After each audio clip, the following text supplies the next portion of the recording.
Абай даңғылы. Аталмыш көше Қазақстанның көрнекті композиторы Кенжебек Күмісбек көшесінен бастау алып, Александр Пушкин көшесінде аяқталады.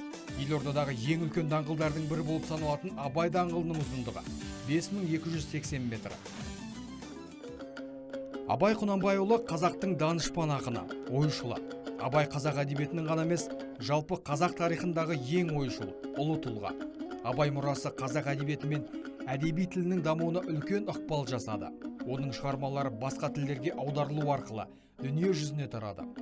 Абай өлеңдерінің ішінде сегіз аяқ, қан сонарда бүркітші шығаданға, қалың елім қазағым қайран жұртым, желсіз түнде жарығай өлеңдері мен Мақсұт, Ескендір, әзім әңгімес атты поэмалары қазақ жазба әдебиетінің жаңашыл шығармалары. Даңғылдың бойында даңқты Абай Құнанбайұлының ескерткіші қойылған. Алып тас мүсін Қазақстан Республикасы президентінің жанындағы Мемлекеттік басқару академиясы ғимаратының алдында тұр. Биіктігі 15 метрге жуық, салмағы 50 тоннадан астам. Ескерткіштің алдында қала тұрғындарының жиі жиналатын орны ескі алаң бар.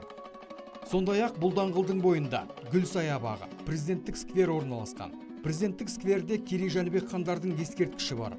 Сонымен қатар, Елордадағы алғашқы Ақорда, қазіргі Қазақстан Республикасының тұңғыш президентінің мұражайы тұр.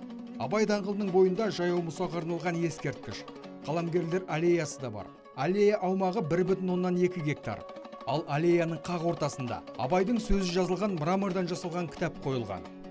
Байқоңыр ауданының халыққа қызмет көрсету орталығы, елорданы сумен қамтамасыз ететін Астана су арнасының бас ғимараты да осы даңғылда.